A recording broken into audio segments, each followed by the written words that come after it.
بسم اللہ الرحمن الرحیم والحمد للہ رب العالمین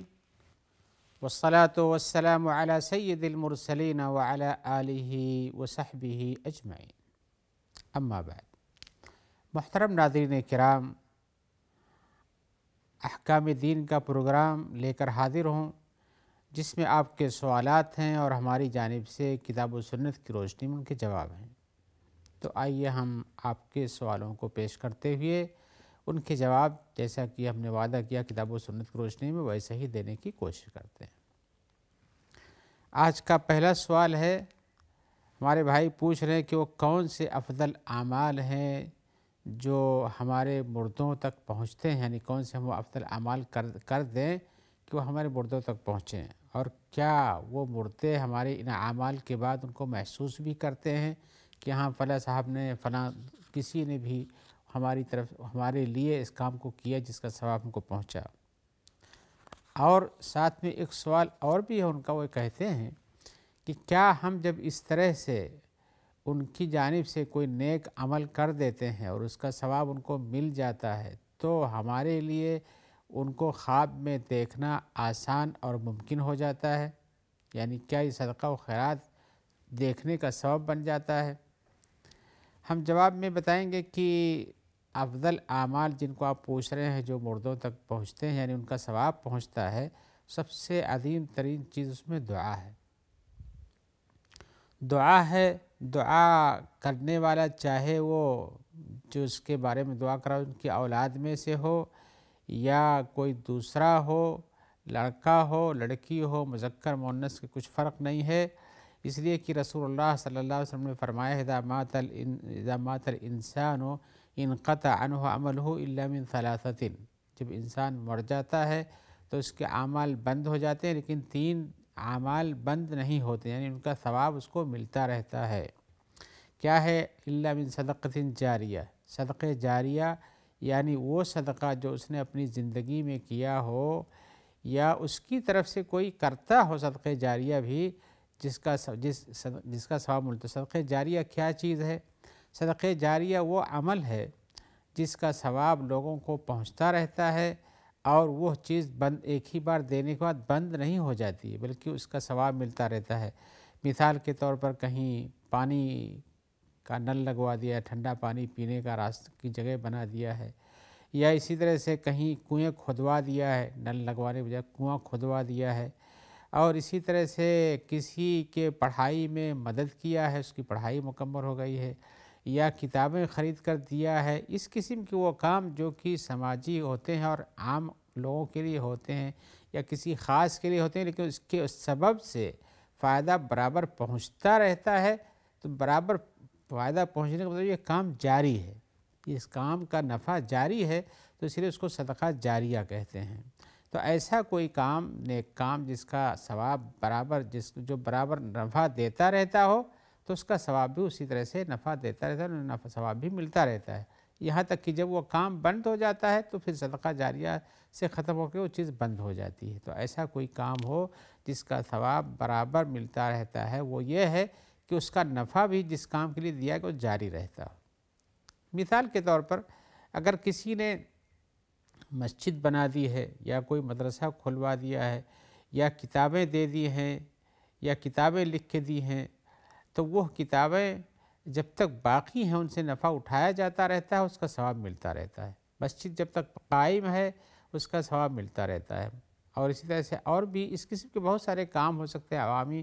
اور سماجی جس کے ذریعے سے لوگوں کو فائدہ اور انفرادی طور پر بھی لوگوں کو فائدہ پہنچایا جا سکتا ہے، جیسے کسی کو پڑھایا اور اس کے پڑھنے کے بعد اس نے نیک کام کیا تو اور اسی طرح سے کسی کو راستہ دکھا دیا، اس کی وجہ سے وہ کام چلتا رہا تو انشاءاللہ اس کا ثواب ملتا ہے، یہ صدقہ جاریہ ہے۔ او علم ینتفع بھی، ایسا علم جس سے فائدہ اٹھایا جائے۔ اس علم ینتفع بھی کے اندر بھی وہ چیزیں آتی ہیں جو علم کے دروازے سے آتی ہوں، یعنی خود پڑھا ہو اور پڑھا دیا ہو،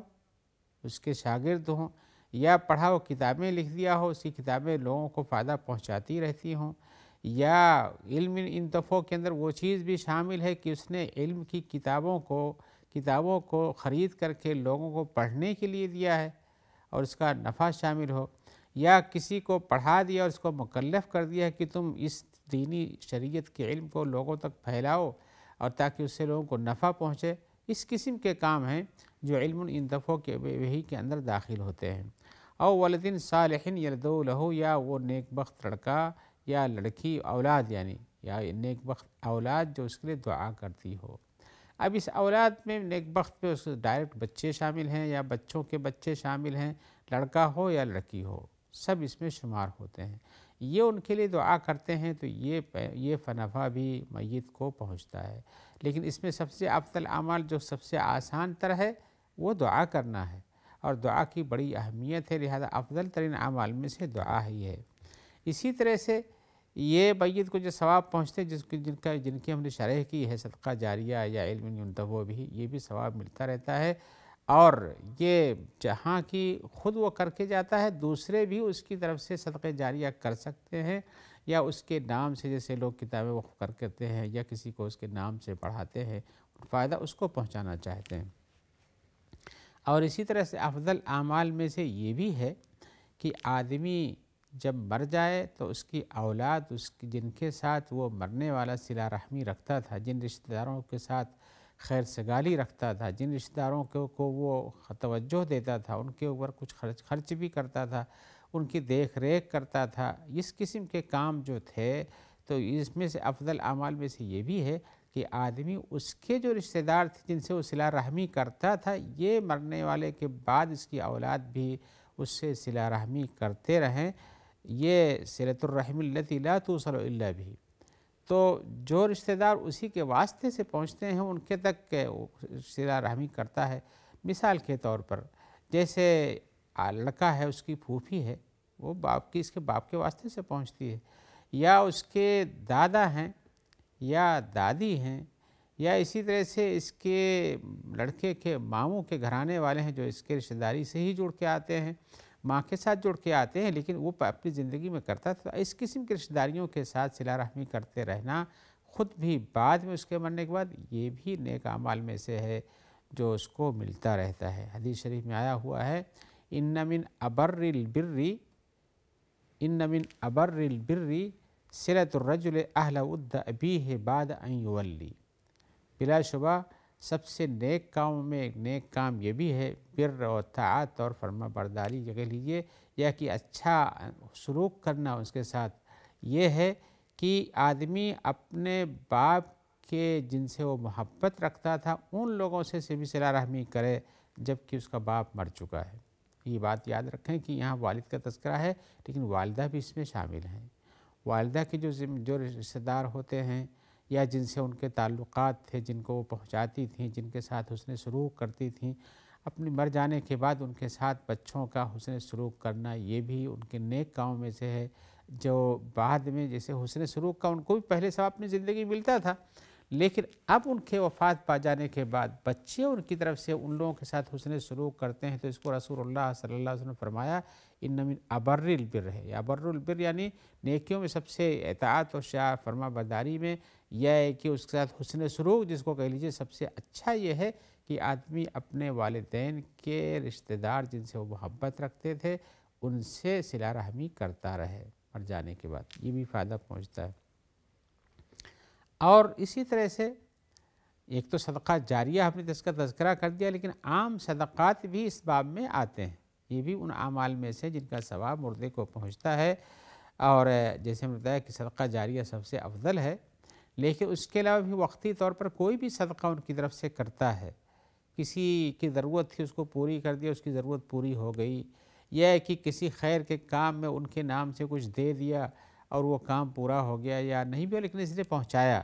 تو اسی صورت میں یہ صدقات و خیرات جو ہم عام حالات میں کرتے ہیں، چاہے وہ صدقہ جاریہ بنا کر نہ دیں، جیسے ہم نے مثال دیا تھا کنواں کھدوا دینا، نل لگوا دینا، یا کہ باغ لگوا دینا، یا راستہ بنا دینا، اس قسم کے جو عوامی فائدے کی چیزیں ہوتی ہیں جو برابر جب تک رہتی ہیں فائدہ دیتی رہتی ہیں، وہ صدقہ جاریہ ہے۔ لیکن وقتی طور پر بھی کوئی صدقہ آدمی کرتا ہے اپنے کسی مر جانے والے کی طرف سے، تو اس کا ثواب بھی اس کو پہنچتا ہے۔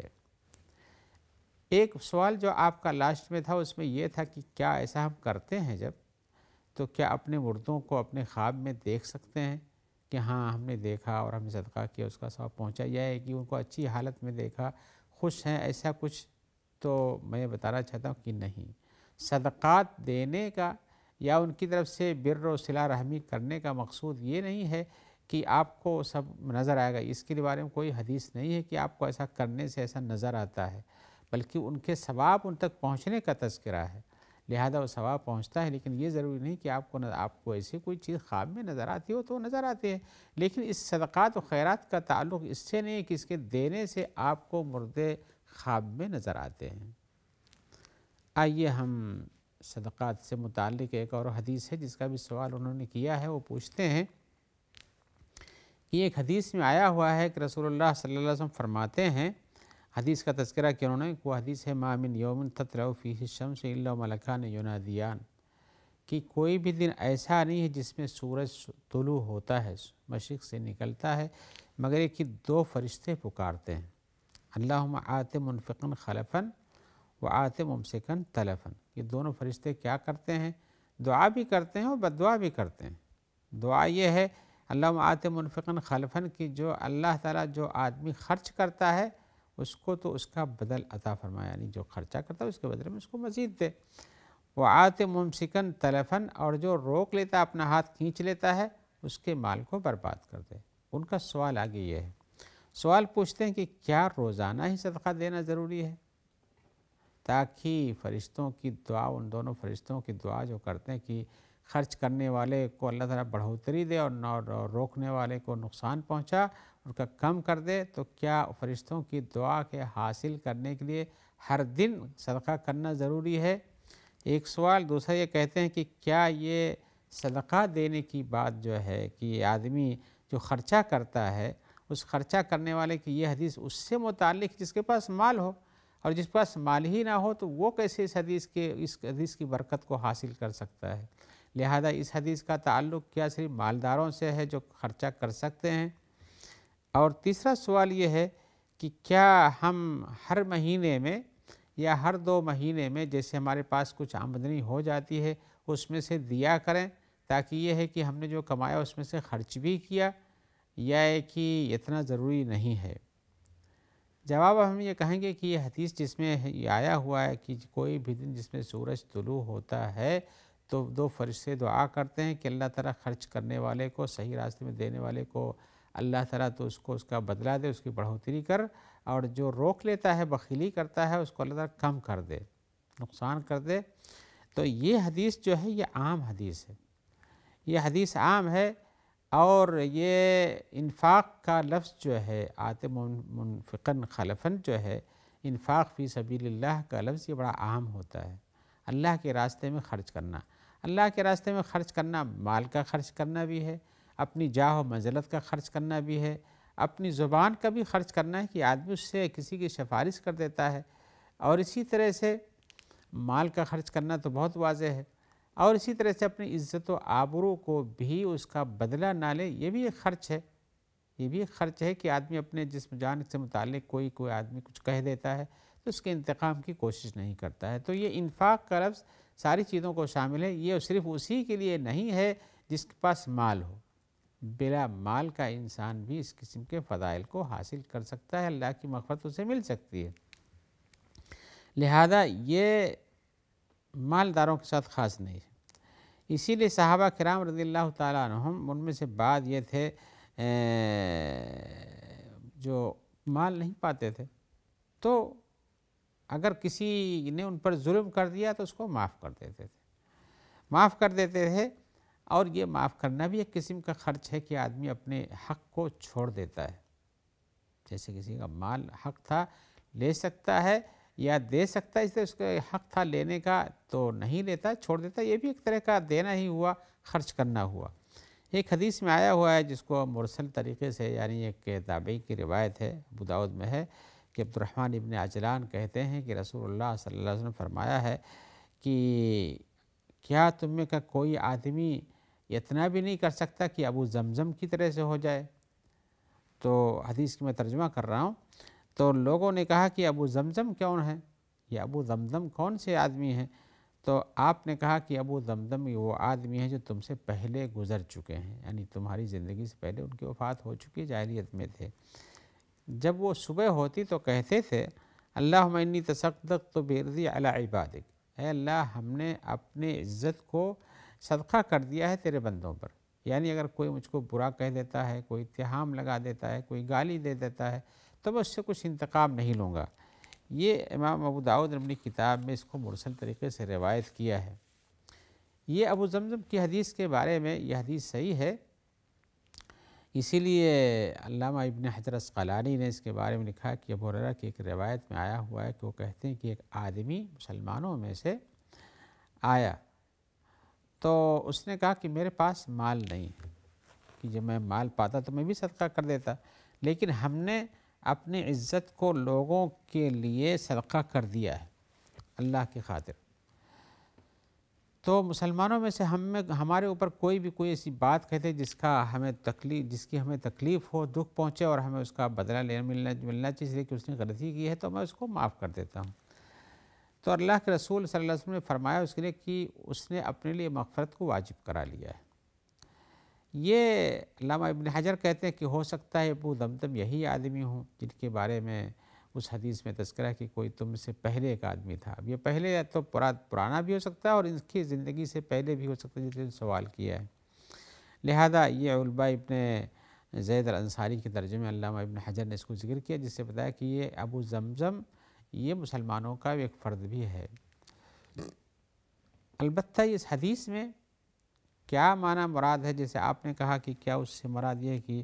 روزانہ خرچہ کرے یا ہر 2 مہینے میں خرچہ کرے، یا کہ کون سا خرچہ مراد ہے، تو ہم بتانا چاہتے ہیں کہ یہ حدیث عام طور سے یہ دعا جو ہے فرشتوں کی ان لوگوں کے لیے ہے جو خرچ کرنے میں بخیلی نہیں کرتے۔ ایک آدمی خرچ کرتا ہے لیکن اتنے قلت سے اتنے یعنی ایک دانے کا شمار کرتا ہے دینے لینے میں، اس کے بارے میں ہے کہ جو روکنے والا ہے یہ، لیکن جو آدمی دیتا ہے اور جانتا ہے کہ اللہ کے راستے میں دے رہے ہیں یا اللہ کے حکم سے دے رہے ہیں تو یہ اس کے لیے اس میں بد دعا نہیں، اس کے لیے دعا ہوتی ہے۔ اور اس حدیث کا مقصود بھی یہی ہے کہ لوگوں کو اللہ کے راستے میں یا اپنے اہل و عیال کے اوپر جو خرچ واجب ہے ان سب کے دینے بخیلی سے کام نہ لیں، بلکہ دیں، اس لیے کہ اس خرچ کرنے سے اللہ تعالیٰ خوش ہوتے ہیں اور یہ فرشتے دعا کرتے ہیں کہ اللہ تعالیٰ اس کو مزید عطا فرما دے۔ تو آدمی اگر اپنے اہل و عیال پہ خرچہ کرتا ہے، اپنے رشتہ داروں پر خرچہ کرتا ہے اور صدقہ فطر دیتا ہے، عام صدقہ دیتا ہے، اس قسم کے سارے اخراجات جو کچھ ہوتے ہیں تو یہ سب چیزیں اس کے لیے پاس نفع پہنچاتی ہیں، فرشتوں کی دعا اس کے لیے واجب ہو جاتی ہے۔ اور جو آدمی اس سے باز آ جاتا ہے اپنے خاندان کے لوگوں پر یا اپنے اہل و عیال پر خرچ نہیں کرتا ہے تو اس کے لیے بد دعا ہو جاتی ہے۔ بہرحال حاصل کلام یہ ہے کہ یہ خرچے سے مراد وہ کام ہیں، وہ خرچے ہیں جو اطاعتوں میں خرچ ہوتے ہیں اور جو اچھائی حسن اخلاق کے اظہار کے لیے خرچ ہوتے ہیں، اپنے اہل و عیال پر ہو، اپنے مہمانوں پر ہو، اپنے دوستوں پر ہو، اپنے رشتہ داروں پر ہو، سب اس میں شامل ہیں۔ اور وہ جو آدمی ایسا نہیں کرتا اس کے لیے بد دعا ہے۔ تو ہمیں کوشش کرنی چاہیے کہ اپنے حالات کو سدھاریں اور اپنے آپ کو اس معنی میں رکھیں جس میں ہمارے لیے فرشتوں کی دعا ملتی ہو۔ آئیے اسی جواب کے ساتھ آج ہم آپ سے رخصت چاہتے ہیں، اس امید کے ساتھ کہ انشاءاللہ جلد ہی ملاقات ہوگی جس میں آپ کے سوالوں کے جواب ہم کتاب و سنت کی روشنی میں پیش کریں گے۔ ہم دعا گو ہیں کہ اللہ تعالیٰ آپ کو خیر سے رکھے اور جو لوگ آپ تک اس پروگرام کے پہنچانے میں مساعد و مددگار ہیں اللہ تعالیٰ ان سب کو بھی اجر جزیل عطا فرمائے۔ والسلام علیکم ورحمۃ اللہ وبرکاتہ۔